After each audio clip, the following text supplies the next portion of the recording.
ଘର ଘରେ ହେଇଥିଲା ନା? अरे ଯାଇଥିଲି ସରିତା ଘର ଭଡ଼ା ଦେଖିବାକୁ ଯାଇଛି ମିଳିଲା ନା? ମିଳିଲା ଯେ ହେଲେ ସେ ଘରେ ଆମ ଭଳି ଲୋକ ରହିବା କେବେ ସମ୍ଭବ ନୁହଁ କାହିଁକି ନା ଆଜିକାଲି ସହରରେ ଘର ଭଡ଼ା ଦେଇ ରହିବାକୁ ଗଲେ କମ ସେ କମ 2 ମାସର ଆଡଭାନ୍ସ ଦେବାକୁ ପଡୁଛି ଯାହାର ମୂଲ୍ୟ 10,000 ଟଙ୍କାରୁ କମ୍ ନୁହଁ। କଣ କହିଲ? 10,000 ଟଙ୍କା? କାଲିଠୁ ଆମେ କିଛି ବି ଖାଇନି। ଦୋକାନ ରଖାଇ ରବି କୁଆଡେ ଯାଇଥିଲେ ଏପର୍ଯ୍ୟନ୍ତ ଦେଖା ଦର୍ଶନ ବି ନାହିଁ। ଏଥର ମତେ କିଛି ନା କିଛି ବ୍ୟବସ୍ଥା କରିବାକୁ ହବ ତା ନହେଲେ ଆମେ ଗାଁ ଛାଡ଼ି ଯେତେବେଳେ ସହରକୁ ଆସିଛେ କାମ ଧନ୍ଦା ନ କଲେ ଖାଇବା କଣ ଏଠି ରହିବା କେମିତି? ତମେ ପୁଣି କି କାମ କରିବ ଯେ?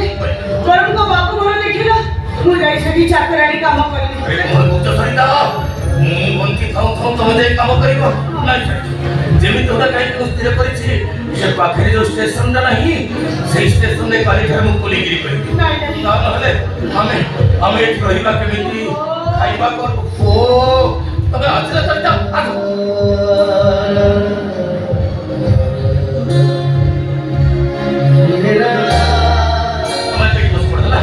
ମୁଁ ଯାଉଛି ଯୋଉ ଯେମିତି ତମ ପାଇଁ ଖାଇବା ଯୋଗାଡ଼ କରି ଆଣି ସାରିବି ତାପରେ ଯୋଉ କଥା ଚାଲ ସରିତା ଚାଲ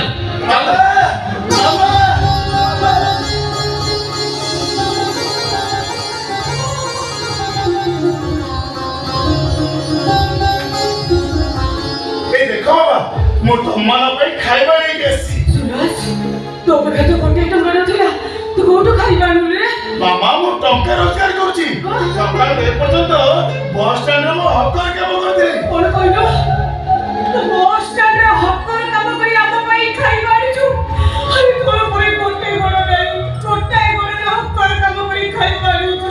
हां मामा मु निजे खाइची और तमना पे भी खाइबा नहीं गेसी देखिबो ये शहर चलिया पई हमरे किछि भी असुविधा होनी मो हक्कर काम करे टंका रोजगार करबी आ सेई टंका ना हम घर भड़ा दबा आ दिन को दिउडी पट्टा पुरे खाइबा सुनुचो ए टोकरे कोन कहूची सुनुचो?